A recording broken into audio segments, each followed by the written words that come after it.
Hello, everyone on VGM Together to Twitchland, and welcome to a panel about video game music bands. We are the musicians, we are in bands, and we're happy to talk to you about what it's like to be in one. So let's go through some introductions first, starting to my right, Lauren the Flute. Oh, on my screen. I'm on your left. So the order's different on I screen. wasn't sure if my camera was reversed or not, so I just pointed one direction and then decided to roll with it. Well, it's all right. I'm happy to go first. My name is Lauren. I go by Lauren the Flute. I lead a video game cover band called The Returners. Our particular situation is that the rest of the band is located in Austin, Texas, and I am located in Toronto, Ontario, Canada. So, but I was originally in the same city as the band. So that's me. I don't know. Like, do we say anything else, or we move on? That sounds great. Let's move down to Carlos. We'll go clockwise. Sure. Hi, everybody. My name's Carlos, known on the internet as INSANEINTHERAINMUSIC. I make video game jazz covers on YouTube and other platforms, pretty much. I've put together, I'm not sure you'd call them like consistent bands, but I've put together a lot of ensembles in my past couple of years. One of which was called the Sinnoh Fusion Ensemble, which I did to record a bunch of tracks for this album I made called Innovation. That was about a 14-piece jazz fusion group that's when we played at PAX PAX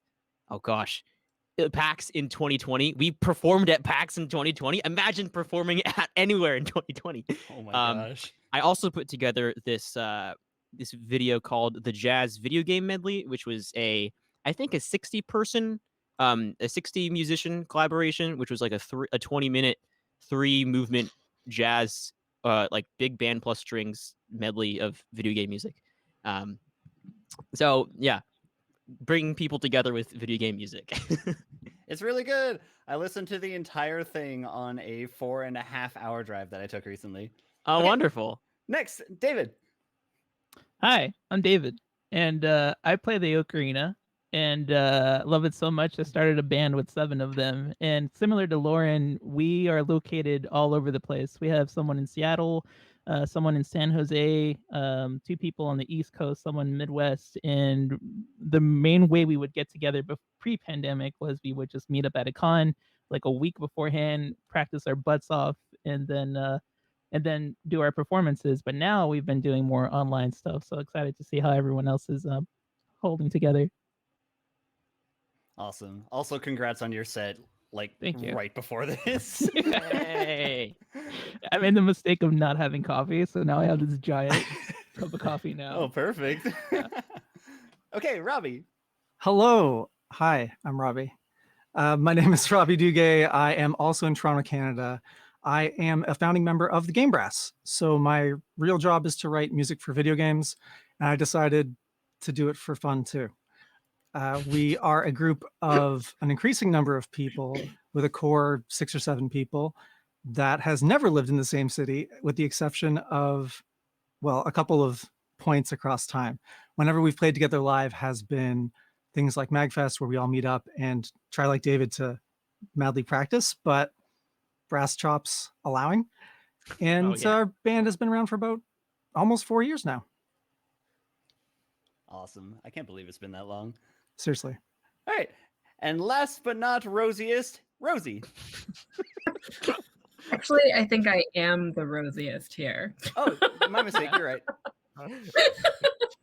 Hi, I'm Rosie Samter. I'm the director and violist of VIDERI String Quartet, and we will have been around for nine years in March. Wow. So yeah, we've made it. I guess we're still kicking, but I think that we're the only group that's different in the sense that we actually have regular rehearsals, and we do live in different cities. I'm based in Boston, and some of our members are based in New York City, and now one of our members is based in Nashville. So, but we do get together, and we've already been talking about, as soon as we can, we're going to start rehearsing on a monthly basis. So I think that we're the only group that, like, it's almost a requirement that you have to be able to rehearse. And we play video game music and classical. Well, I don't want to say classical because that's too narrow, but traditional string quartet repertoire. Yeah, and that is also something that makes Videri very unique, the integration of the classical repertoire. Yeah. So I have a couple of questions that are prepared, and we'll be able to use these as branching out points. So all y'all in chat, if you have questions for any or all of the people that are here, feel free to post them, and we'll kind of run this semi-free form. So first question I have is, what inspired you to create or be part of a video game band? And y'all can take this in any order, whoever wants to speak up first. I'll jump in because I talk a lot. So if you don't mind, I promise I won't start every time. I had been like out of music for a while, and I was just looking for a band to be in back in 2010 before the Returners. Happened to find, because I was in Austin at the time, which is a really big music place. On Craigslist, someone was looking for musicians for a Nintendo band. And as a huge nerd, I was like, I play flute. So there's probably not any need for me in your rock band, but let me know when you're gigging. And they were like, well, we don't know what a flute will do, but come join the guitars if you want to. And like, I guess the rest is history in a way. Like, so it wasn't a thing that I ever thought could be something that I would do. Like I listened to Overclocked Remix. I listened to all of these. Sorry, apparently my voice is letting me down here. Okay, so I've got a bit of a frog in my voice, but no, I'd like heard the one-ups and like, followed music online, but it never occurred to me until it fell into my lap as a thing that it was something that I could do. And so when that band broke up, then I decided that I had a vision for what I wanted, and I started the Returners. But like, I think a lot of people have been doing video game music since they were young. I've been doing music since I was young, and I've been playing video games since I was young, but it just never occurred to me to start it. So I love that people these days, like, it's so prominent that they can know that it's an option and jump into it if they want to. Yeah, absolutely. Yeah, it's becoming more and more of an option, which is a fantastic thing. Like the proliferation of video game music especially in educational settings. Like the funniest thing to me is so there's a site called JW Pepper, which is like a pretty common site that band directors will use to purchase sheet music for their ensembles. If you go to the jazz band category and you search for the most popular song, it is currently Megalovania, composed by Toby Fox. Amazing. That's incredible. I know. That is awesome. And I'm not surprised at all. I know, but like there's actually like a good licensed arrangement of it, and it's perfect for them. It's not bad. It's good stuff. But to get back to the question, the reason I think for me at least, so I've been making videos for like 8 or 9 years, something like that. And for the most part, they're all just me playing everything, but like one take and then record over the top and overdubbing, that kind of thing. And there's something like with jazz music specifically, but I think this applies to all music, that there's a huge degree of spontaneity in the music and performers interacting with each other, and this manifests itself differently across all genres. And you don't really get that when you're just recording over the top of yourself. I mean, you can plan ahead to make it kind of sound like you did it, and there are a lot of tricks you can use, but it's just not the same, as going back and as doing it for real. So one of the reasons I wanted to play with video game music bands is just to play this music that I love with other people in real time, just to have fun. I think like we all have having fun is such a huge important part of the process. We can get all technical and altruistic about disseminating this music to children of future generations, but it's also just fun for us to do. So that's probably my my biggest reason. Yeah, speaking on the point of like high school bands liking video game music, there was one time one of my friends was a band director, and they were pretty short-handed on just like people helping out with the ensemble. So then he asked if I would be able to help out. So I was just like sitting in the stands with a bunch of high school kids, and I'm like, I think 27 at the time, and I'm just like, oh my gosh, hello fellow kids. But At some point, I just like played the first 4 notes of Megalovania as a joke, but then everyone recognized it, and everyone's just like, "Oh, can you keep playing? Can you keep going? Can you do it?" So then I did it, and it was so much fun. That's awesome. Oh, but that Who's song cool has old guy. that song has gone so far. I heard my next door neighbor, like they have a family and they have these 2 little kids, and this one kid was like playing outside in his scooter, and he had Megalovania blaring on his phone speaker as he was playing outside. Let's Oh go. my god, that's unreal. I know. Oh, I mean, man. kind of going off of what Carlos was talking about, like I started, like, I grew up playing music. I did not grow up playing video games. Like I grew up very like removed from that. And the reason I started a video game string quartet is I really like, I feel the most comfortable I feel is when I'm playing in a string quartet. Like I think that everyone should experience that type of music. Like I care very strongly about string quartets. And when we started playing video game music, like it was an immediate connection with people because people have heard these melodies. Like I talk all the time about how I consider video game music to be the new folk music. And so people are able to connect to this right away, and then they're interested, and then we play a Haydn or Beethoven string quartet and they're still interested, and they still like they hear how amazing it is. So it for me, it's really like a perfect balance of I get to play music I love, I get to include people that maybe might not ever hear a Beethoven or Haydn string quartet. So So and then I when have they start playing like Beethoven and Haydn string quartets, you find that they're super engaged because they started with video game music. Is that the case? it really like and we've seen this across the board where it's like when we mix the 2 genres together, it's like they're just as into the classical music as they are the video game music. And it's like it's incredible because it's like it almost gets them into the mindset of listening to something, even if they maybe don't recognize it, listening for things that are cool. Nice. And the way that we've always done it, like we ended up playing for like a whole group of 2nd through 5th graders one time, and like 2nd graders trying to sit still for a concert. And we started off with Yoshi's Island. Everybody was just like, they jumped up and screamed, and then we started playing and they all calmed down. And then we played a Haydn string quartet and they were like so focused and so engaged. And it's like, people like good music. And so if you can come down, it's like you present music that they like, and then it's like, here's music you like, here's the music that I like, they're all good music. So that's really like kind of been, it didn't start out that way. Videri's just started out playing video game music, and then we just like, we really, we all realized that we are happier playing Beethoven. Well, I'm always happy playing Beethoven. I love Beethoven. But like we are happy playing string quartet repertoire and the video game music. It's like it feels like a very good balance. We're all really happy in that little gray area in between. Can I ask Rosie a question? Is that all right? I'm sorry. Yeah, please. Okay.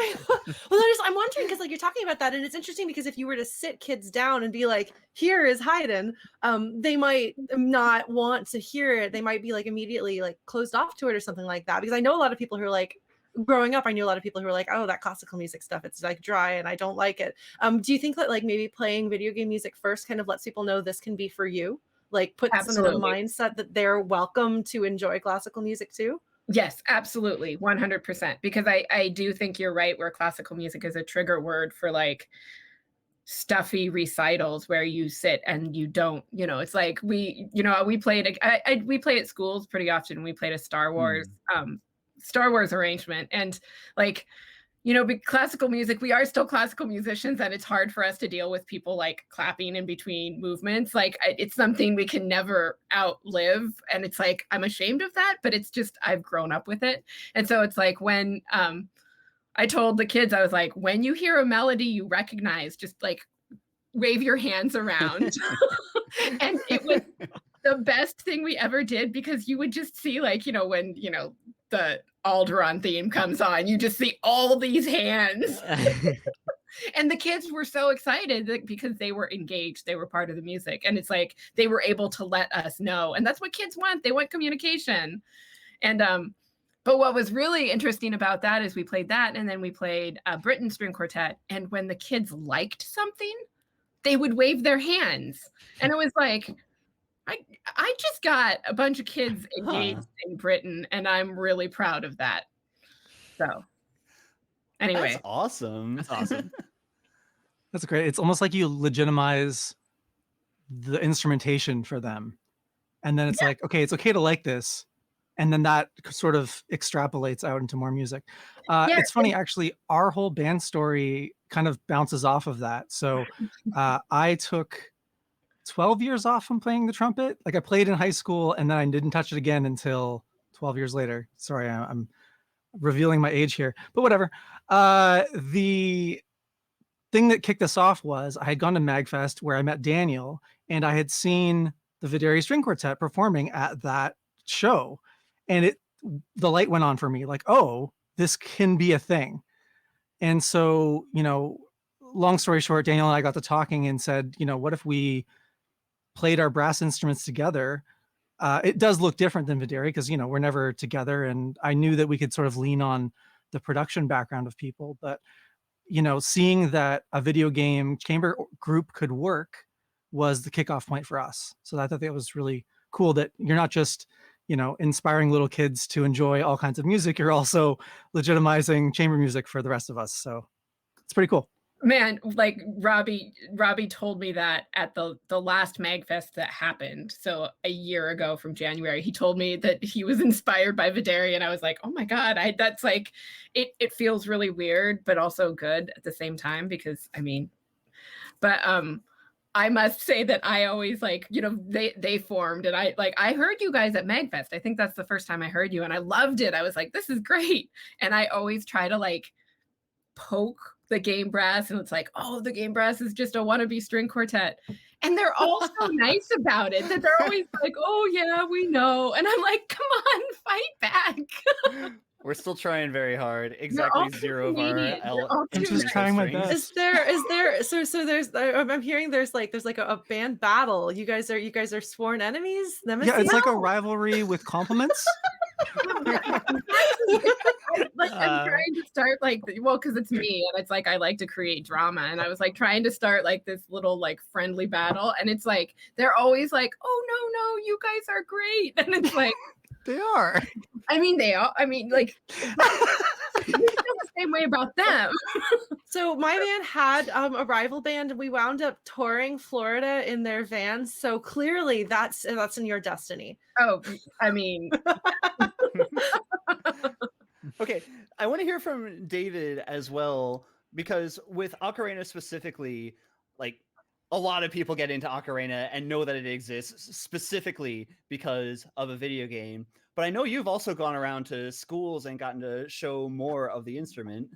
Yeah, exactly. So I was directly influenced from video games as a kid, and got to thank my dad for that, because my mom hid the consoles and my dad snuck them out and played them with us, and that just so that I already had an emotional connection that was my relationship with my dad, and then just being influenced by the music. And when Ocarina of Time came out, that was like the meshing of my two worlds. Like I was super passionate about music, super passionate about gaming, and then just being immersed in Zelda kind of just changed the game for me. So I found out the Ocarina existed in 2000 and was just floored.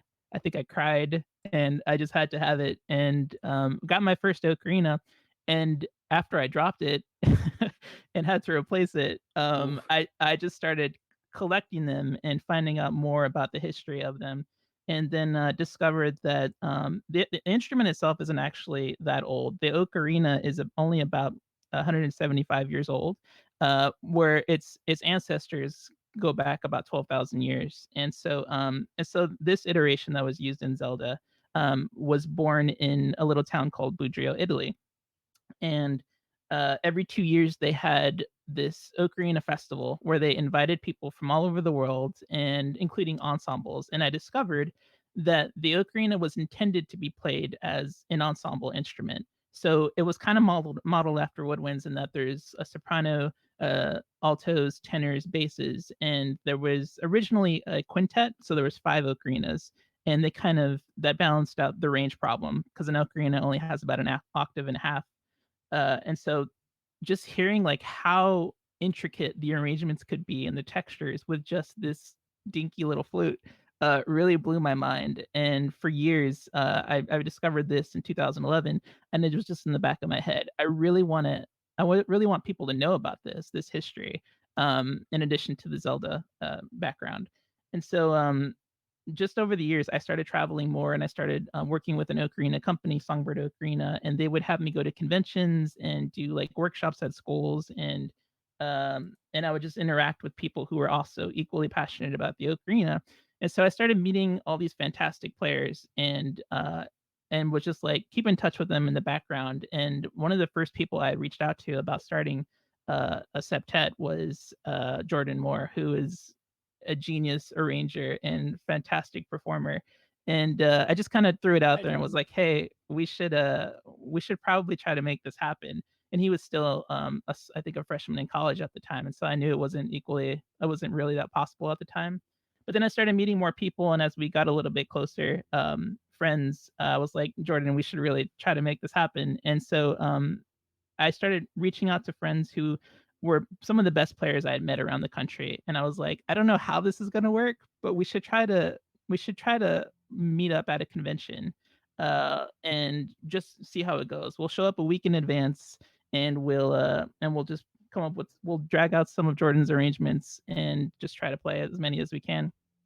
And we instantly clicked. Our chemistry was amazing. We were all super nerds, really into memes, and they were all great players. And so that was 2017, and we've been just doing that every year. Like we'll pick 1 or 2 conventions, we'll all fly out together, and then we'll grab a hotel room and we'll just practice, and it worked out. And we're still all really close friends, and we just send memes every single day to each other, and they're all pretty amazing.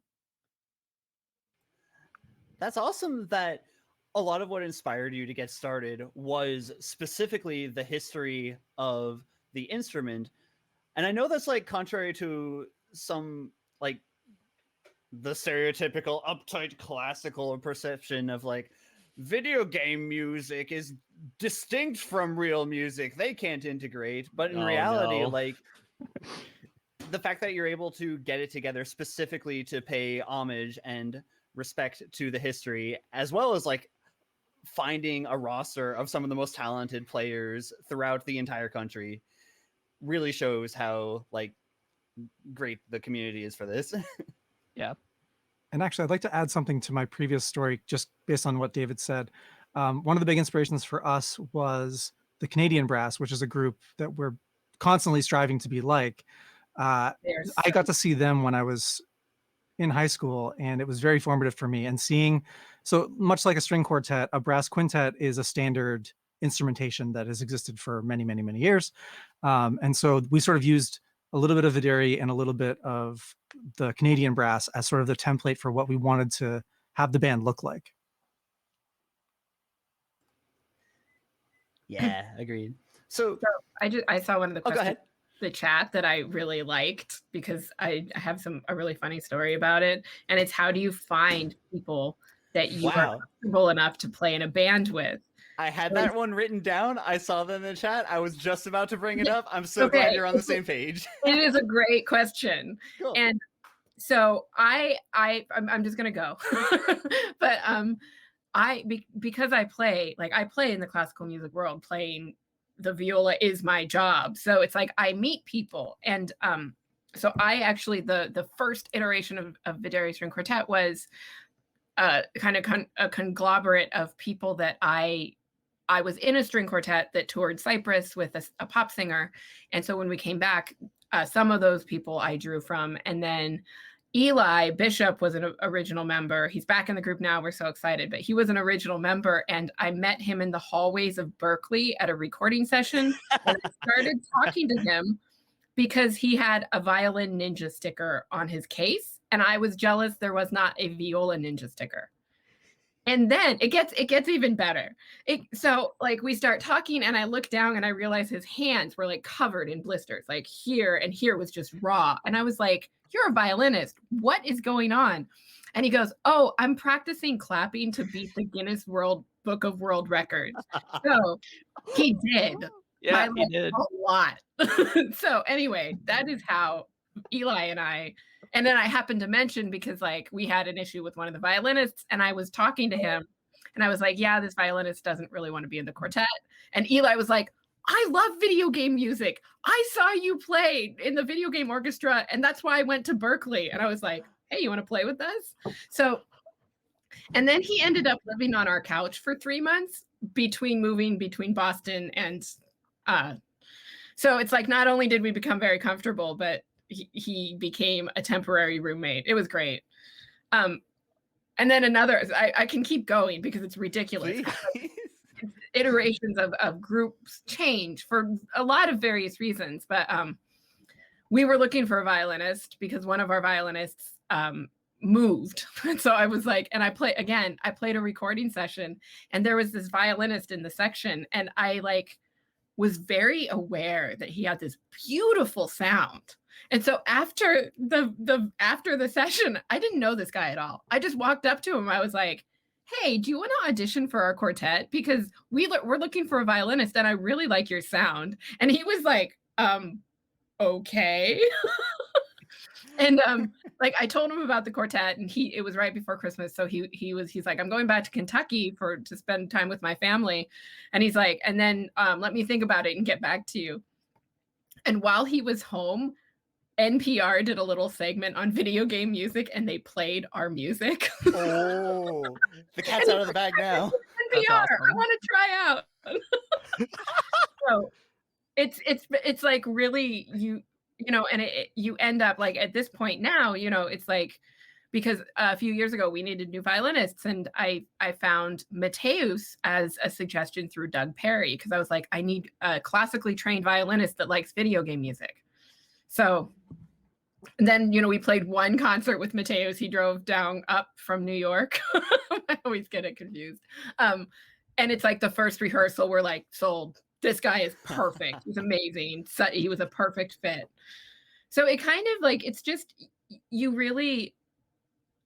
string quartets, you really have to you don't have to get along, actually. You really don't have to get along. You can hate each other, but as long as you treat each other well and communicate well, you're fine.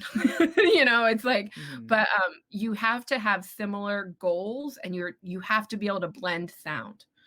And that's the biggest thing that I found is that it's almost like I'm not looking for someone based on, do I get along with you? I'm looking for someone based on, do we have the same goals with VIDERI? And can we play together? Like some people it just clicks. It's just easy to play with them. You have similar musical ideas. So it really, for me, it has nothing to do with how, like, I'm not necessarily comfortable with them. We all become best friends. You know, it's like, you know, I still Skype or I Zoom with Mateus, Jeremiah, and Eli kind of on a regular basis. So anyway, that was a lot of talking about how I found members. I will say, if you don't mind if I jump in, I see Carlos looks like he's about to jump in too. Sorry, but like I'm just having a good time. I'm just smiling. I'm having a good time here. Steal it.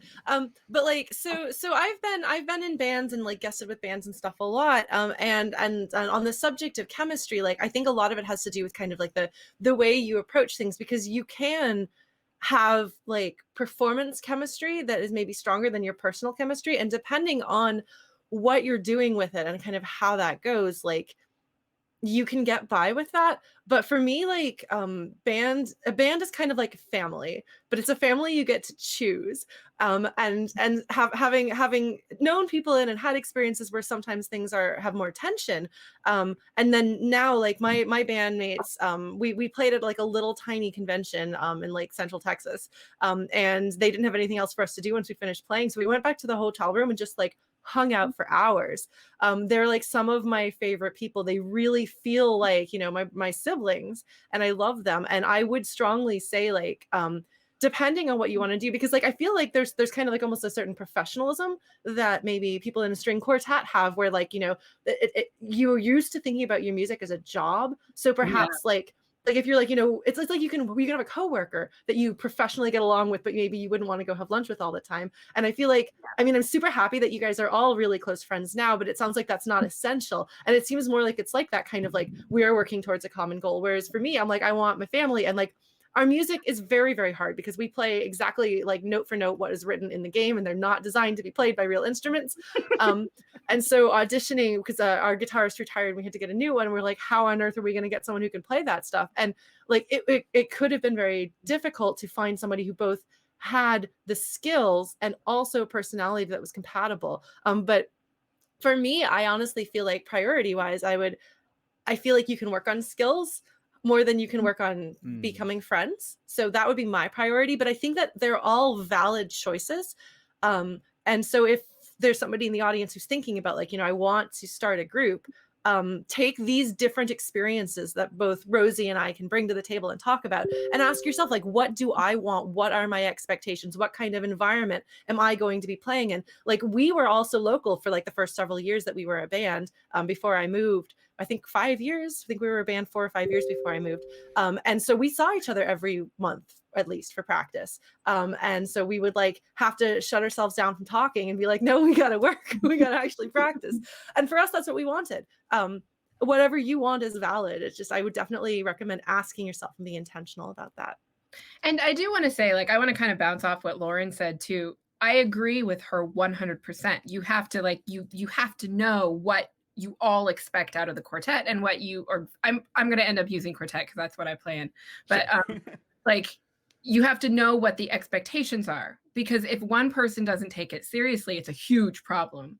But I did want to add too that like the whole premise of playing chamber music is you don't put yourself first. You care more about you care more about the other members of the group, and you're trying to lift your members up. That's the only way you're going to be a good chamber group. So you end up finding people that care. And it's just kind of part of wanting to play chamber music, is that you don't want to just be a standout star. You've decided you want to be something that's a unit, not yourself, not just yourself. So I'm laughing because I agree with you, but also being brass players is very much at odds with this. Everyone wants to stand out and be amazing. Hey, how high can you play? Oh, I can play a half step higher than that. Oh man. Oh, and those things go on. Like Jeremiah is ridiculous. He's our cellist, and it's like Mateus and you know, Eli will be playing stuff up really high, and then Jeremiah will just be like, oh yeah, and he'll just play it like in the register, and we're just like, knock it off, like just stop. Cello's just a big violin. I kind of have a mix. I mean, I definitely agree with both of you. I think I've meshed both of those mentalities together of like, you need to be all on the same goal and the same value system, but you also want to feel like a family. And for me, I kind of had the blueprint already. I need 7 ocarina players, and so I just went about thinking, like, in my mental registry, who do I know who is an amazing player but is also passionate about the instrument itself and wants to like further the instrument as like the number one problem that we've run into, all of us individually as ocarina players, is legitimizing the instrument. And it's just like you say the word ocarina and they're either like, oh, the Zelda flute, or Wow. what is that? It's always one of those two. If you're not familiar with the game, the franchise, or you didn't have an ocarina as from your grandparents or whatever, we just have to fight that it's not as respected as more classical instruments. And so I was looking for a level of expertise when it came to the playing, but also people that I knew wanted to legitimize the instrument and were that passionate about it, and that they were going to work hard to build up those skills. And so for me, I wanted to make sure we were on the same mission, that we want to make the ocarina more popular, and well respected. But I also I sent them like some repertoire. Some of them, I'm trying to think. Steven is the only one we really auditioned. And Because- And he made it. And he made it. Yeah. And actually, yeah, so I sent him some music and I was like, can you also just show me like how, like, send us a video of how well you can play. And he was just starting his music degree and he played pretty well. And so I was like, okay, we're just gonna give you the least hardest ocarina part for now. And then he ended up taking the most difficult position later on. That's Steven. Yeah, that's That's a Steven. character arc. Well Yeah. done. So yeah, it's totally a mix of both goal orientation, but also I love the family aspect. Right. I Here you're wanted gonna- to. Oh, Sorry, Danny. Oh, Or Carlos. I think that was let's me. hear Carlos Is that first. me? Yeah. Yeah. You know, do you I've wanna go? Yeah, I've been listening to all your stories, and like, they're all pretty similar, right? About finding people that share a common interest with you, and um, playing in an ensemble is so different than playing by yourself, than being a solo artist, because it requires a level of trust that I think is like deeper than like the normal trust. Like if you ask someone to do something for you, there's a certain level of trust there. But when you're when you're trusting somebody else with the handling of your art, which is something that is like so personally sacred to you, depending on what kind of person you are, like that can be so difficult and it's really, really vulnerable. So like naturally, of course, you want to find the best people to work with you. And I used to think, like back in my younger days, which is a strange thing for me to say. He was a young warthog. But I used to think like, oh, why don't you just audition a bunch of people and hire the best person, the best technically capable person? And then I realized that that's dumb. That's very bad. It's a very bad idea because that person, might not be the best fit for your group emotionally, and that's better. Something I think about with music all the time is that just in the way that we're talking to each other right now, we're just exchanging information and our lives are intersecting in that way. To me, music is not necessarily on a higher plane than that, but a different way of exchanging information, more so like emotional information between people. And to do that, you have to have all the stuff we're doing is about connecting with people, right? And when you're playing music for somebody on YouTube or playing for music for somebody in person, you're connecting with them by sharing an emotion that you're feeling with them, which is so like that's what art is, and that's so powerful, and I love that we have that. But I think that what I'm trying to say, meeting people is really important, and if you're trying to find somebody to be in an ensemble with, it's hard to just like find a list and find a spreadsheet of all the people in the world, filter them down by this category, filter them down by this category. That doesn't exist, right? So your best option is just, I think, being authentically yourself and not being afraid to share what you like. Like, for Rosie, like being like I am a violist. I get made fun of all the time because I played the viola. I really like string quartet and video game music, and I'm not afraid to tell And people that memes. I like it. And you'll find probably that there are a lot more people than you think out there who share those same ideas, but are just too scared or not legitimized enough to say it. Like with David's, like how many people own an ocarina and have practiced it, but are afraid to say, I don't actually play the ocarina because it's not a real. My friend told me it's not a real instrument. They told me it was the clay hole tubes. I haven't heard that one, but Oh, yeah, I guess. I hope you don't ever hear it again. All the kids are calling it that now. Your next album, David, has to be just all these names crossed out and then like Ocarina in capital letters with like 5 exclamation points behind it. And then like Ocarina, a real instrument. Yeah. At this point, yeah. Ocarina, it's real. It's not a fake thing. But finding opportunities to, and as somebody who's like a very much, I might not seem like it on things like this, but I'm very much an introvert and like do not like talking to people I don't know. But I think for something like this kind of justifies it. Like finding ways to meet people, especially at cons, because there's a high rate of people that are probably similar to you. And just, being yourself and being authentic and sharing what you like. And I think most things tend to fall into place if you do that and you're not apologetic about it. Mm-hmm. I I think that is something that is at least somewhat in common with all of our experiences when it comes to finding musician. A lot of it does come down to like making personal connections, getting referrals from friends, being in places that position you to be able to meet people who have like-minded interests, and like auditions specifically for the ensemble, that tends to be a minority here, which is interesting.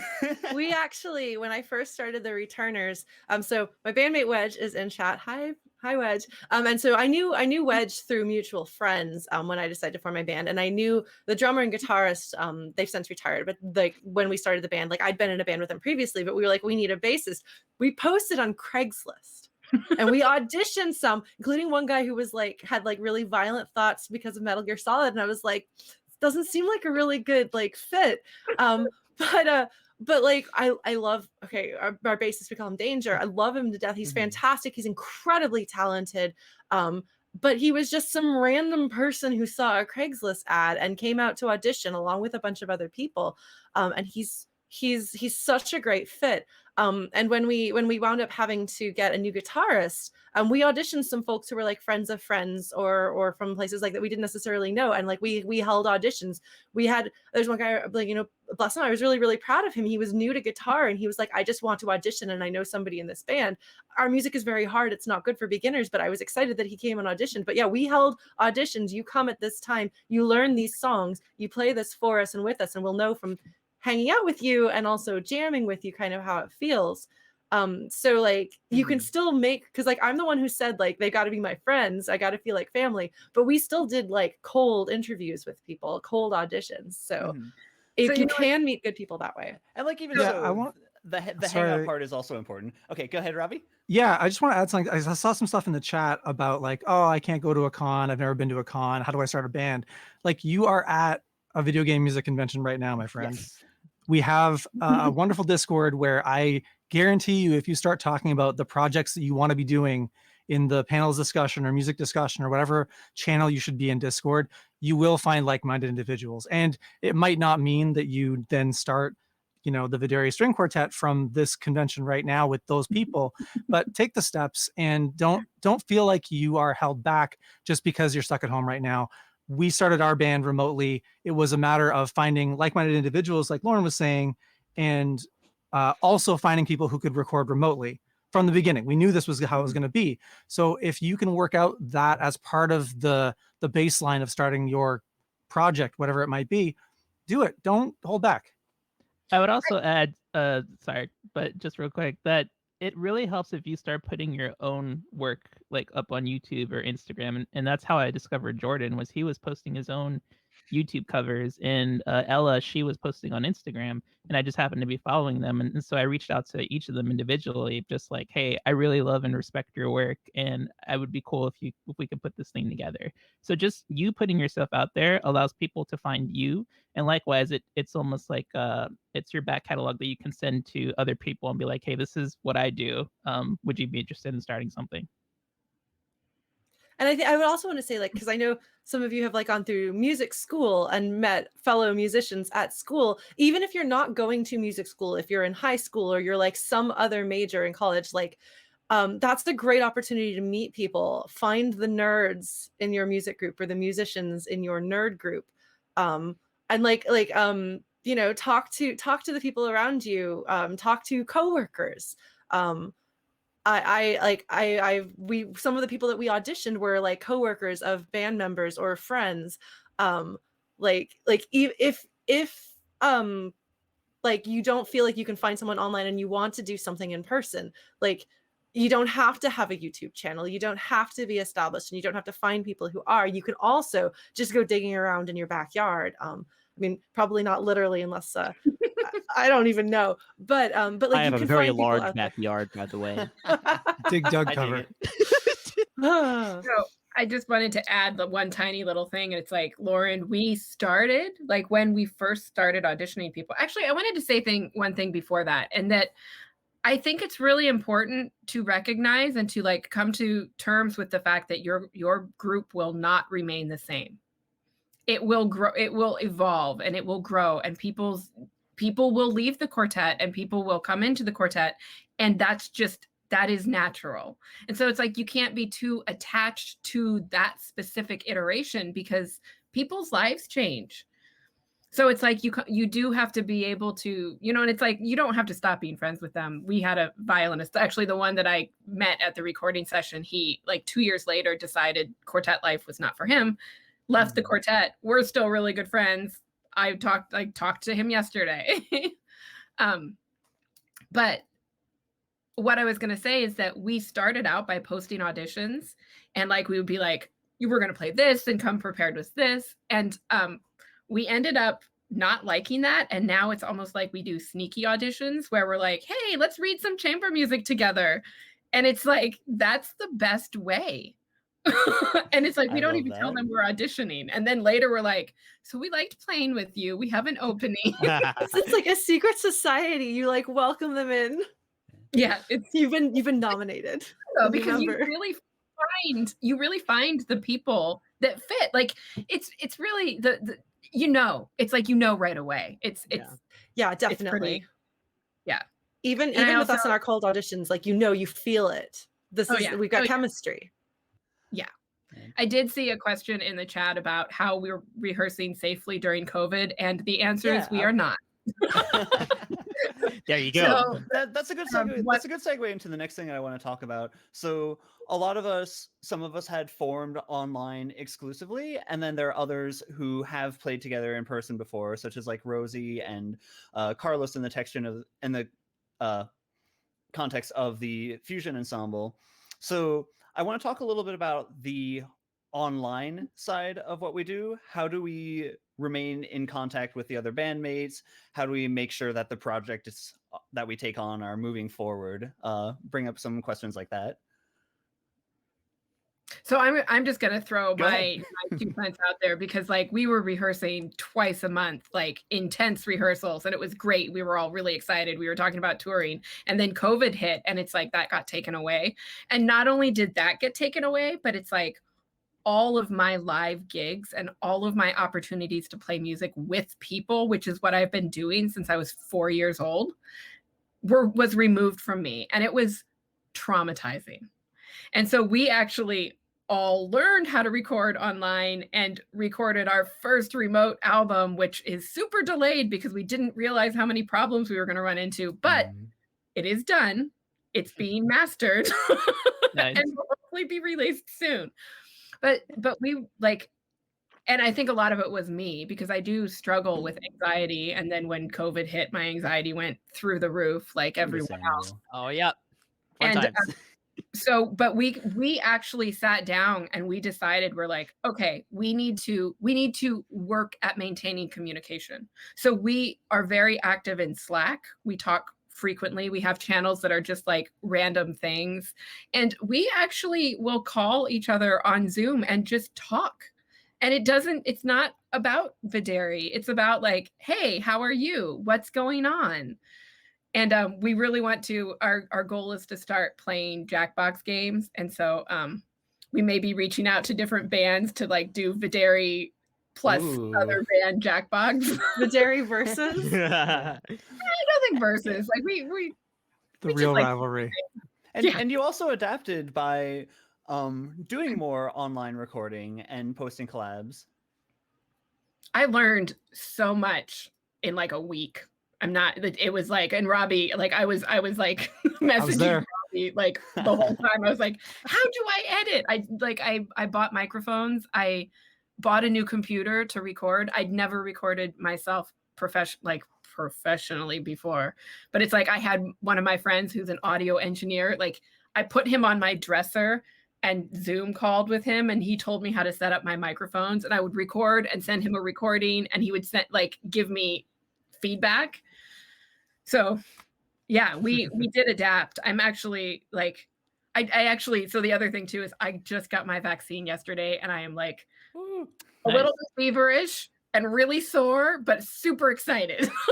Yay! So we've Awesome. already been talking about when we're going to start rehearsing live. And it's like, for me, this is like a small glimmer of light at the end of a tunnel. I'm so excited. So Yeah. when I on its wanna- way there. So because we started being in person and having our rehearsals monthly, like, and kind of had that, and we kind of noticed like we were more likely to practice individually and as a group, and we had a show coming up, but it wasn't really like a big problem because we could very easily jump in and do that. And then I moved across the country, and then later to another country, and it became harder, much harder to keep up with practicing both solo and as a group. And part of that is just like, we didn't have the habit that we've been getting into of practicing together at least once a month. And also, like, real life comes up and a lot is going on, and I think it's very easy to fall even further out of the habit of solo practice. And so that's something that, like, we've honestly been trying to work our way through for several years. And I'm band leader, but I feel like I'm like the culprit of so much of it because I've had a very tumultuous several years. But one thing that we have found is that having tangible goals, even if it's putting a show on the calendar, or like, we've decided, we want to try to put together like live performance feeling videos like many others do. And so that's something that we recently decided we wanted to do, like in the past month or two, because we know that having a concrete goal to work towards, and ideally having a deadline that's immovable, so you can't just be like, oh, well, I got busy. I mean, I started a new job, I got busy. Texas lost power for a week because of a snowstorm, actual legitimate excuse. That's like, for us, that's been one of the things that helps the most. If you can't, like, if internal motivation is hard, external motivation will light a fire under you. So just a really quick side note to that, like the individual practice, I think that's so important. And one thing that we have discovered is that we encourage all of our members to do side projects. So it's like, I just started completely randomly recording movements of the Bach sonatas in like ridiculous places. Like I was in Hawaii, I guess a month ago. My best friend lives there, and my boyfriend happens to be a videographer, which works out really well. But, You like, lucked out. like, impromptu. I mean, I lucked out in a lot of ways, but that's like it's a perk.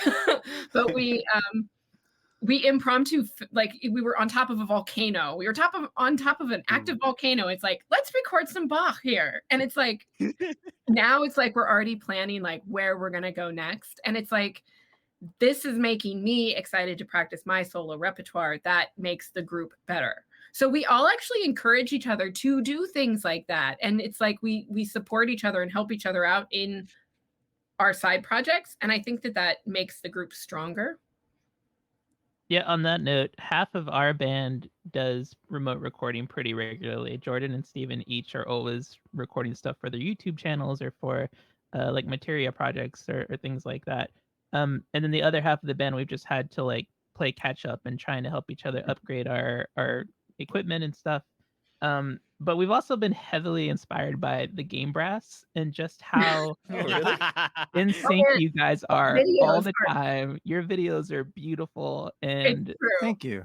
And so They're we're all ridiculously good. Yeah, ridiculously good. And so we're all trying to get on the same wavelength and like trying to upgrade like to green screens. We want to get on a monthly schedule, and then just like, but I think that was one of the best things I learned from materia is like, once you put some hard deadlines, like it's way easier to push out content and music videos. Oh yeah. Yeah, so those hard deadlines really push you to practice more and just make sure that everyone is staying on the same page. Yeah, I mean, we've sort of refined the process over the last few years. I mean, when we started, I did the first couple of arrangements all on my own, and edited the videos all on my own, and did the mixes all on my own, and quickly realized that was not a sustainable process. And I mean, of course, everyone in the band had intended to do arrangements at that point, but early on I was like, wait a minute, what have I gotten myself into? So over the course of the last almost 4 years now, everybody has kind of settled into the thing that they know that they can do well. And Rosie, you kind of touched on this yesterday in your panel, like knowing everyone's strengths and weaknesses. Yeah. So some people in the band, strengths and weaknesses, are very, very good at getting everything done way faster than expected. John Robert Metz. He will record an entire album in the first 3 days that the arrangements are ready, like a 10-track album. Overachiever. Yeah, and that's fine. And that's John, and we love him, and he's just great. And then I can record my parts based on his parts. And there are other people in the band, and there's enough of us here that I don't have to single out any names, that will finish the album 10 days after the due date of the album. And that's just how it is being in a band. Yeah, yes, Wedge, called out. Then you just set the deadline after what you wanted it to be. Exactly. Yeah, we just tell them an earlier day. Yeah, exactly. I actually do that to myself with work, and then I check because I have so many things going on. You check the schedule and you're like, oh, it's due on the 8th. And then you're like, oh, you get all freaked out about the 8th, and you forget that it's actually due the 15th. And it's just, you get this bonus week. It's so good. Lesson. Anyway, so where was I going with that? How do we stay organized? So we have a massive Dropbox folder with all of our arrangements, our videos, all the audio recordings, and everything is arranged in folders. When something is done, it goes into an archive folder. We have a meeting once a week on Google Meets. We used to have a Trello that we kept up, but now we just do it all in Slack. We talk on Slack like every day. I remember one person in the band at one point had said, like, oh yeah, I talk to these guys more than I talk to my family. And my initial reaction was like, what's wrong with your family? But then it's like, oh no, wait, I see it now. Again, like you were saying yesterday, Rosie, like you are in the family with this band, and you're always constantly in conversation. So yeah, we sort of have settled into our roles where Alex does a lot of social media stuff, and then the video editing is split across myself and Thomas and Daniel as well.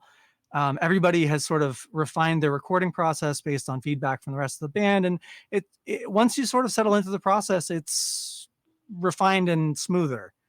It's easier. Yeah, I mean, I did say this yesterday, but I'm going to say it again because I do think it's so important, is that it's like you really do need to find the strengths and weaknesses, because I remember, because one person can't do it all. Like I actually used to do everything for VIDERI before we really like got ourselves together, and I actually burned out. Like there was like a year where VIDERI didn't do anything because I was just done. But I remember this one example is I got really upset with, like I was just irritated with the quartet because I was like, nobody else comes up with ideas. Nobody else is thinking about new projects. And I was driving back from New York with Jeremiah, and Jeremiah just looked at me and he said, I don't think of those things. He's like, I am great at making them happen. He's like, but those, I do not think like you do. He's like, you come up with all the ideas. And he's like, we'll make them happen. And it made me realize that, again, we all have strengths, and it's like, I'm the one who talks when we play shows because like the rest of the quartet has said that they've expressed that makes them very uncomfortable. And I'm like, oh, I am totally 100% fine with making a fool of myself on stage, and have done so many times. That's the real that's actually a good point. So we keep a lot of spreadsheets as well. And sometimes it makes a lot of sense to sort of channel the silly energy. So we'll get into a chat on Slack about whatever, Phoenix Wright. And it's like, haha, we'll put that track on our Law album. Like come up with themed albums. Like we got like the Bridges album and the Mountains album and whatever, ice skating competition album. And then you start thinking about it. It's like, oh, the Bridges album. Wait, there was a bridge in Chrono Trigger that you have that fight. And then, oh yeah, there's also the bridge across when you're in Banjo-Kazooie on Spiral Mountain. And then you start thinking of these themes and you're like, wait a minute, this is a real idea. So we just start recording them into spreadsheets. And so you asked me, sorry, I wasn't supposed to announce the Bridges album. Sorry, Thomas. I should say, huge shout out to Thomas. Thomas is basically our lead producer, if we have him a title. He's not a founding member of the band. He showed up. He does not play brass instruments. He can, but he's not like a brass player. And he came into the band, gave us a bunch of arrangements, and now does all of our mixes and a lot of our video edits. Thomas, you are a treasure. Thank you. You know why? Yay. Because he's from Idaho. People from Idaho are awesome. Yeah. Carlos, do you have any thoughts about like Idaho the people that you played with? Oh, Idaho, yes. Oh, yes. I as the cousin to the state of Washington, I think Idaho is pretty cool. I'll take Idaho. I had some French fries from Idaho Potatoes yesterday. Weren't you just It's dragging Idaho in the chat last night? It's only second best, but I mean, you know, like you know, I'm going to be honest, I don't live in Idaho for a reason, but I still go back and visit because it's like, it's beautiful. Like, if you want to see another person, that can be a challenge. So yeah, that's Idaho. I've become good friends with the deer that live on our property. My mom has this little dog. He's 4 pounds. He's like this big. And we know the deer that are regulars because when he runs out to bark at them, they don't run away.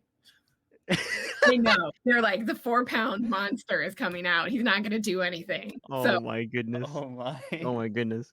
On the subject of band management, I mean, I think that like basically you guys have said all that I can think of. Other than being extremely organized is never you can never have too much of it, I think. Okay, maybe there's a point where it's too much, where you get mad at someone if their file name is incorrect, like some of my professors did. Like, excuse me, Eli, your stem has a lowercase v in the violin, and therefore I can't use it on the recording. Please re-upload. Thank you. So we have a member of our quartet that's like that. I'm not going to name names, but it's like if you name a file wrong, he'll like message you and ask, like, you know, he's just like, you did this again. And I was like, I like still don't know how to use Reaper. You're lucky you got a file.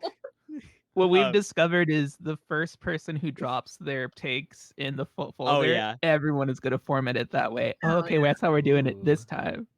You get to be the trend setter. That's incentive to get your recording done early. Then you can name your file what you want. Maybe that's why John does it. Wow. That's a good So what I've learned is no matter what I do, they're gonna name it whatever they want. Yeah. I mean, you deal with a bunch of riffraff, so. So I do want to say though, because like again, in case there are people, because I've noticed in the chat there are some people who are like, I'm interested in joining a group, or I'm interested in starting a group. Organization is great. It's one of my personal weaknesses, so I have to work super hard to be like even remotely organized. If you're interested in having a musical group, don't be discouraged, because these like superpowers on this panel are talking about their amazing organizational skills and naming things and having folders and stuff. If that's not who you are, you can still make music with your friends and do things successfully. Like we have an organizational system on Dropbox, kind of. We have a Discord server where we try to make channels where we do things. We've tried to have a Trello board. And like, I mean, it would be wonderful, I think, if we were more like precisely organized than we are, but I am the band leader and I'm a hot mess. So, and that has it held us back? I don't know, but we've still been able to play some great shows, have really great times, make albums, have fun, have fans, all of those things. So if you're listening to this and thinking, I couldn't do that because these people are so much better than I am at these things, because I could see myself being intimidated by that. It's okay if you're kind of holding it together with chewing gum and duct tape as much as you can. Ideally, you eventually work out a system that works better for you so that things function better. But if that's what you've got, that's okay. Like it should be fun, and you don't have to be perfect, especially when you're first starting. I also say you figure out things as you move along too. Yeah. So please don't be intimidated if you're new. Yeah, I was gonna say too, like, I think that I'm probably the most disorganized person in the group, and I sort of am the band leader, but it's like I'm very emotional and I react very strongly to things. So Jeremiah will often call and preview what we're going to talk about in the meeting so that I can think about it and not get upset by things. So it's like you as a leader or a founder, like we actually really don't. Nobody refers to me as the leader of VIDERI in our quartet. Like I'm really kind of the one that sometimes organizes, but then other people take point too. But it's like you've people figure out what happens. I just happen to be the founding member. Like that doesn't make me. It makes me the de facto leader, but that's about it. I do think that that's a thing to kind of know going into starting a group is like, how are you going to do this? Is this going to have a leader or not? I've been in a band that didn't have a leader, but they also like didn't have like a structure in place to work around that. And so it wound up with a lot of people not being like there was some tension trying to figure out like, how do we make decisions, how do things happen, who is doing the talking, who do people come to. And so like when I started the Returners, I was like, okay, lifelong dream, sign my email as the leader of the Returners because I love Final Fantasy VI and I'm banned, and really I am. But like I know, like, obviously I don't have the right answers all the time. And so because if I am a dictator, I'm a benevolent one. My bandmates are smarter than I am. So if they have ideas or thoughts, like, I'll take them. But for us, like, we know, like, I do the talking, I do the representing, and that's good. One thing that I had to learn was delegating, which I'm sorry, Wedge, I'm still working on it. She does most of our arranging. But like recently, frankly, okay, you want to talk about disorganization? Our website went down because I did not stay on top of that, because that's just not something I'm good at. And what I should have done is say to my bandmates, I need some help with this thing. Can you do this? And it's really hard when you're a person who's like, I tend to try to do everything myself, and I'm not the best at it, and I get overwhelmed. And it's so important to be able to say somebody else needs to take this. Who, you know, as the Game Brass is talking about figuring out who has which talents and which strengths, and you kind of lean into that. I think that's so important. It's so important. Yeah, I would say that that's definitely something you should think about before you start a band, is what are your strengths and what are you missing? Like, what would you need to say up front? Look, I'm really good at this, but can you handle the arranging? Like, you have, like, that's what I did with Jordan. I was like, I suck at arranging, and you're an amazing person with that skill. Can you handle that? And then we did the same thing with Tad, our conductor, who he is the conductor for the Baltimore Gaming Symphony Orchestra, Baltimore Symphony Gamer Orchestra, and I'd never really played in an ensemble, but before this, I had some choir background, so I understood the fundamentals. But just knowing, like, okay, I need this, I need this, I need this, and I'm good at this, and then just being real and upfront, like, this is where we're lacking. Would you mind filling that spot? And everyone was pretty much, yeah, I can handle that. Well, and it takes some finessing to get right, because people are going to drop the ball too. One big thing, I want to go back to the project management side of it for just a second. Everyone is responsible to put their part into the folder and have a cool file name and whatever by the date, but somebody has to also own it to hold them accountable to that. And if they put it in with a weird, you know, my file name is RJD_55, and it's like, okay, is that Zelda main theme? I don't know. Somebody has to go in and listen to that and make sure that it's good. And it might not necessarily be me. And we just have to accept that not everyone's going to fully do their job every time. And someone might be good at a role for 3 months and then not good at it after that. And you just have to adapt. Rosie, I feel like you're going to say something about that. Yeah, I was going to say too that, like, how Lauren was saying, it's like you have to know how to delegate. And I think you have to know how to delegate, but you also have to know how to interject and see that someone is too busy. And that, I mean, like, because I'm like Lauren, where I'm used to doing everything, and I ended up getting really sick a few years ago and was still trying to do everything. And the rest of the quartet actually, like, kind of ran in you know, like what are those called? An intervention. Yeah. And it's like they took things away from me because they saw that I was overwhelmed. And I think that that's also a really important thing in a group, is to recognize when someone is struggling. Yeah, or like, even when you're like to form a group in the first place. Like, I just did this recently for my YouTube stuff. Like, for the past 8 years, I've been like, you know, or the guy who arranges, mixes, and edits everything. And you know, Rosie was saying, like, if you do that for too long and you do weekly videos for too long, it just like destroys you. And there's certain ways to sustain yourself through it, like working on stuff you're really passionate about. But usually, like, the long-term solution is to, like, just get somebody else to help you, you know, or like there's, and I was for the longest time I always thought that, like, well, I shouldn't do that because then it means the quality of my stuff is going to go down if I'm not the one doing it. And then I realized, you know, that's not true.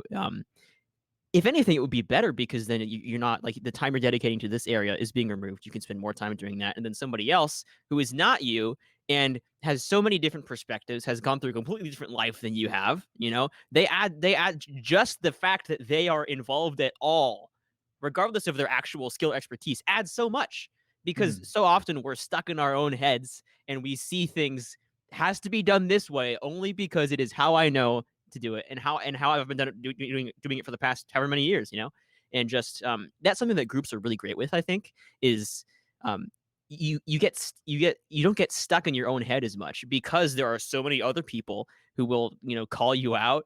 I mean, perhaps there's a nicer verb to use than call someone out, but will just like give you other perspectives and tell you if this doesn't make sense or this could be better. Like certainly in a well communicated and nice way, like Rosie was saying in her panel yesterday, which I really liked. That was really good. But groups are delegate before you think you need to, because you need to. Yeah, and I mean it's important, like Rosie said, recognize when you're not doing well, but also recognize when you think others in the band aren't doing well. A couple of years ago, we all had a really rough year. Like I know everyone had a really bad 2020, but the Game Brass actually had a really rough 2019. We had a lot of loss and grief. Sorry, bandmates, for saying all this, but like in the band, we lost a father, a mother, a close aunt. My baby passed away, unfortunately.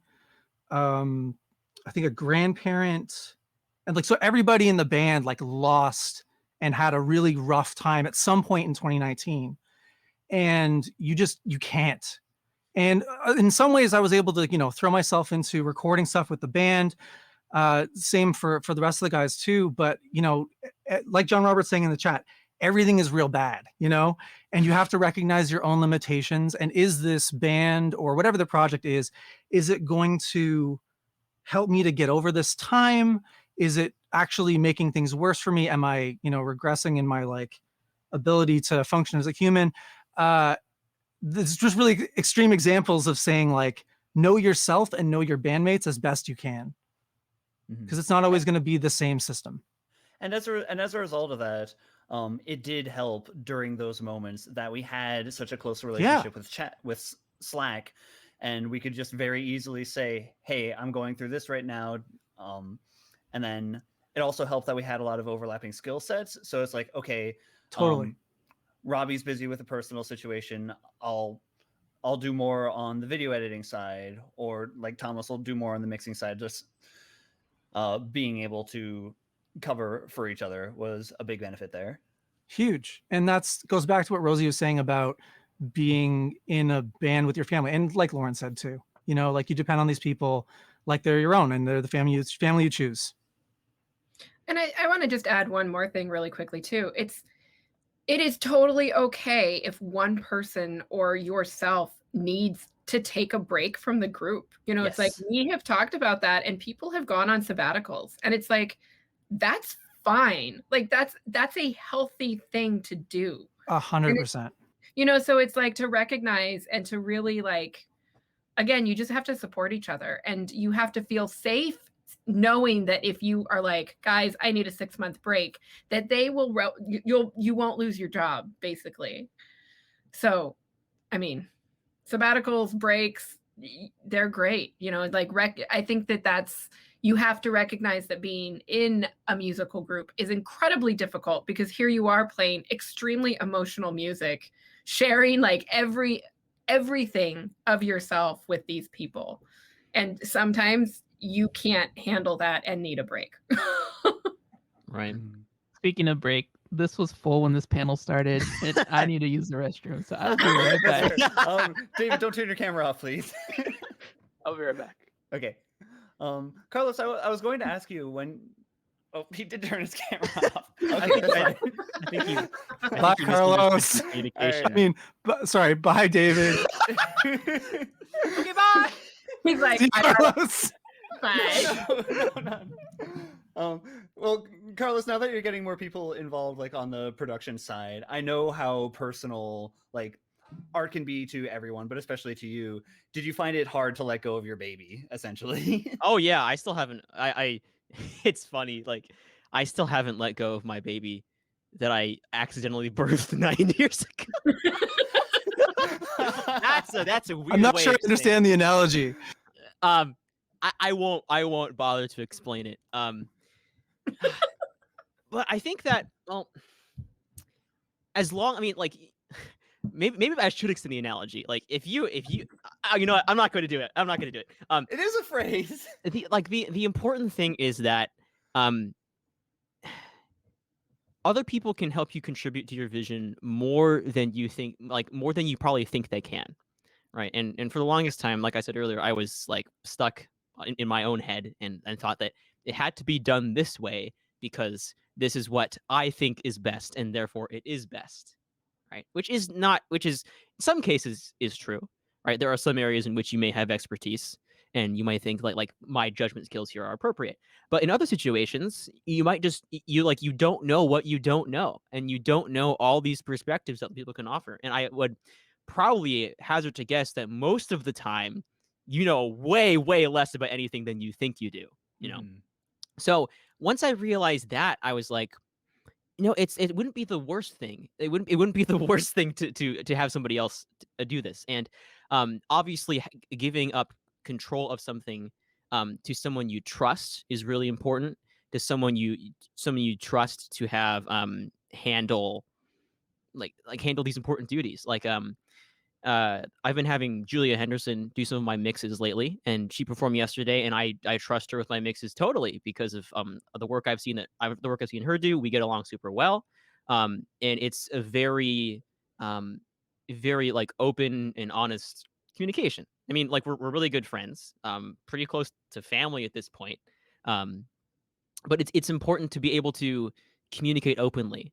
Same thing with my video editor, Pete Gillette. He actually when some of the videos I did with the Cinema Fusion Ensemble back in like last October, a couple of years ago, he and his crew drove up from New Jersey to come film that in Boston, which was pretty fun.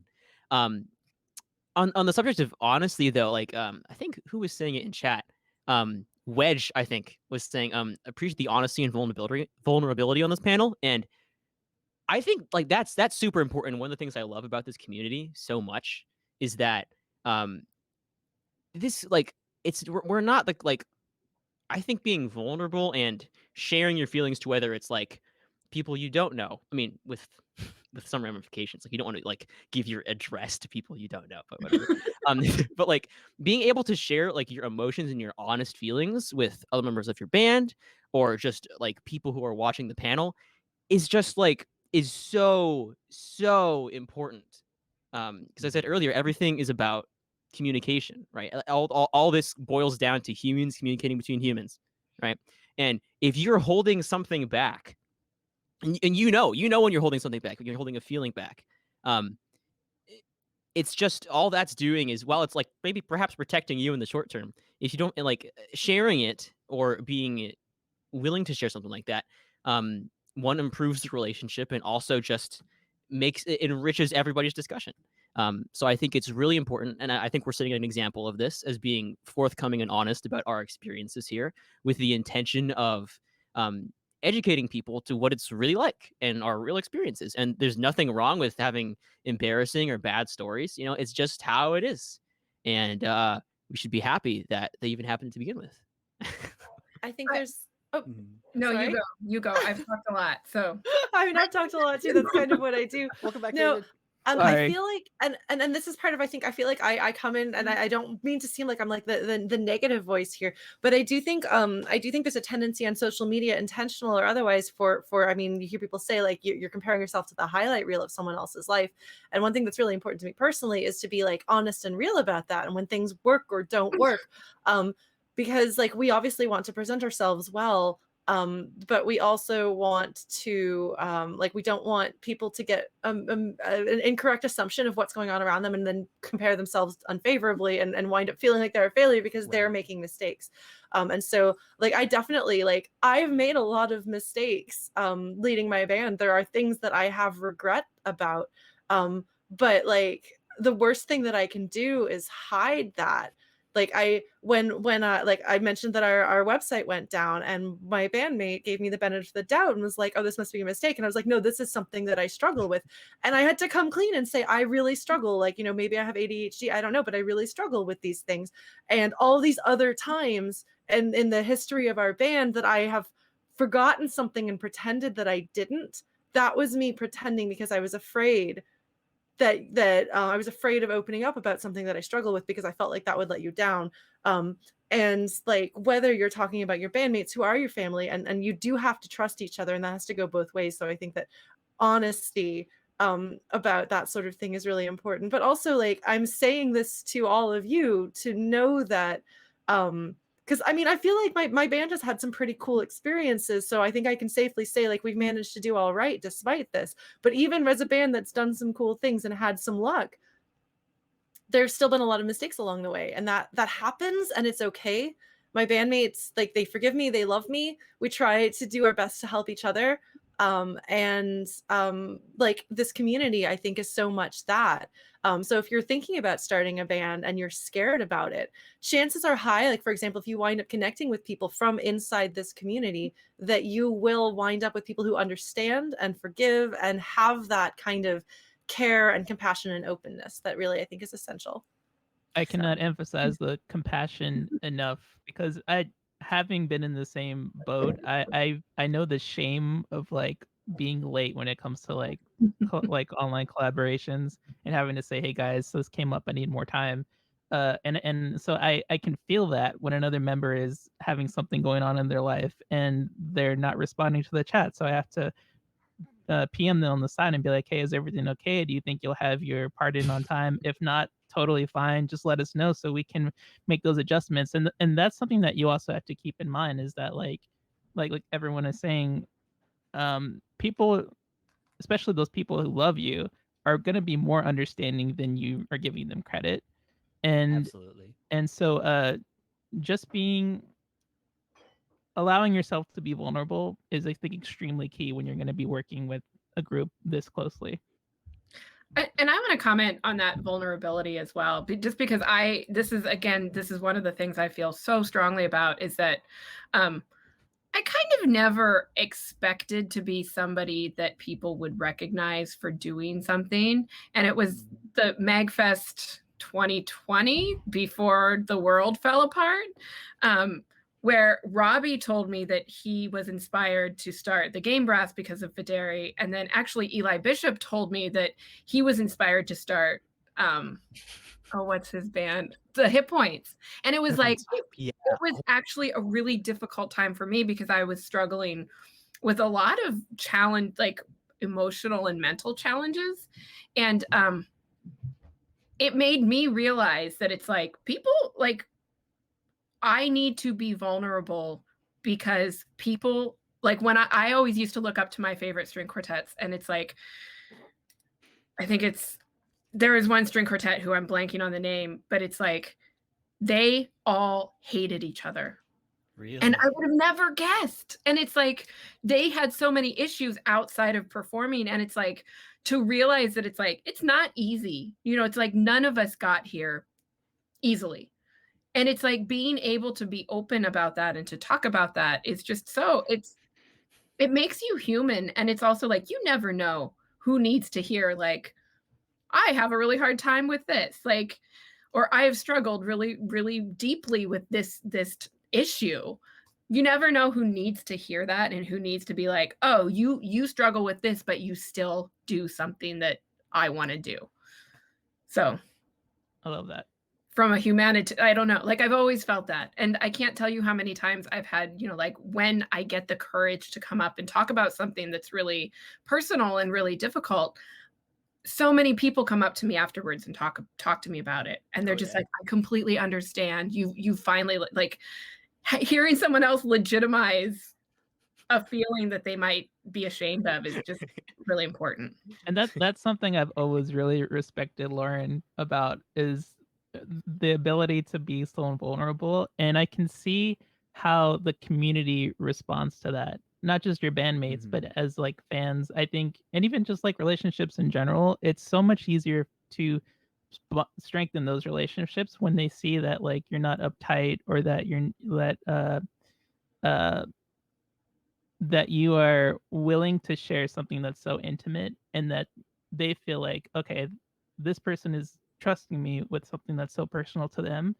Let me find out a way I can give back to them. And I think that's so important in a band, that when they feel like you're being open with each other, then they feel like they can give more to the band, and that's when they want to come in and take some of those tasks off your hands and like, okay, I can see they're going through a tough time. How can I also alleviate some of that stress? And having been in the position of having my band members intervene and give me the help that I desperately needed, it's like I trust them more now than ever before. And we all now, it's like every, we know, it's like we all know that we'll do anything for each other. So being on the receiving end of that, it's hard. But I think it's important to be able to do in a group. Absolutely. And it's worth mentioning that there are also going to be fights and disagreements, and that will it's some how do I say this nicely? When we get so close and we have this good nature and we always assume that the other person has our best interest in mind, but then someone says something that's, unkind or out of turn or whatever. And this can be, I'm sorry, I'm saying this story, but literally about sheet music engraving. Like you would not believe how heated people can get about sheet music engraving. And like, I'm kidding, but I'm not. Like, it's serious. The interpersonal relationships can be at risk from something so simple. And it might not be because of the sheet music, or it might be, but you have to have so much grace with each other to know, like, okay, this person doesn't want me to quit the band. This person doesn't mean that my part is stupid. This person just wants to be able to read these stems in the right direction or whatever. Anyway, it's not always going to be roses, is what I'm trying to say. Videri almost dissolved over whether or not to put a fermata on a note in a Pokemon arrangement. So that checks out. There we go. Wow. There we go. Wedge just does all of our sheet music. I'll do my first pass. It's a mess, and then she quietly makes it pretty. So I'm sorry, Wedge. Have you thought about breaking up the band because of messy sheet music? Goodness. Well, that's part of the process, though. Like, I mean, I'll make crappy arrangement stuff and I'll send it to Thomas, and he's a professional engraver. Like, he will do this. He makes the parts and it's great. I don't have to worry about it. And that's not a point of tension. So I'm sure you guys have a good thing going on.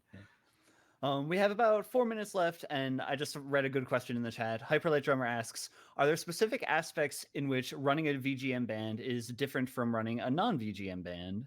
Yes. It's more fun. It's more fun. I have The no names are relevant probably different. experience.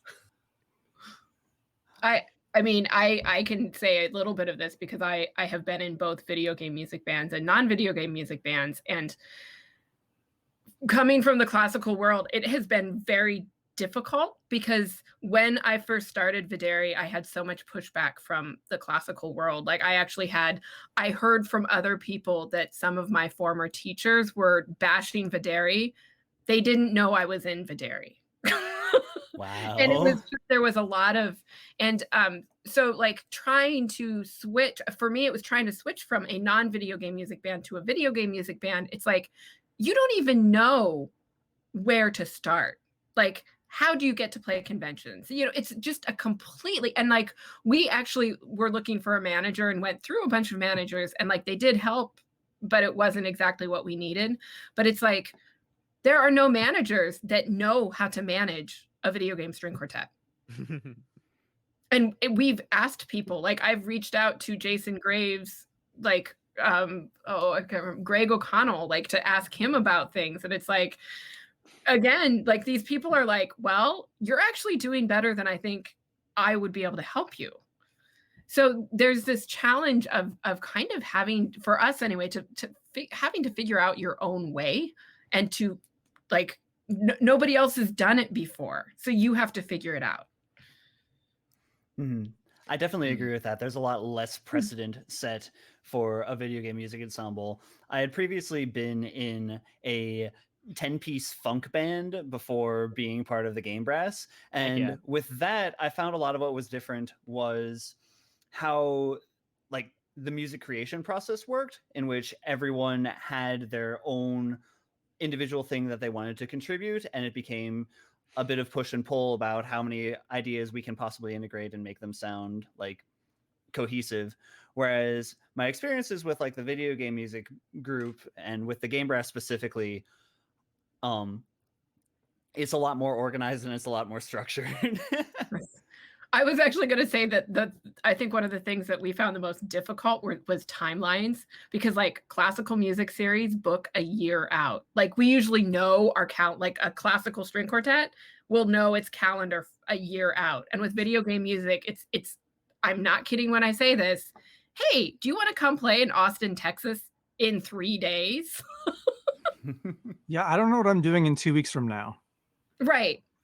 But it's like you really, as a video game music band, you have to be able to say yes. It's like you have to be prepared all the time, which means you have to be on your game.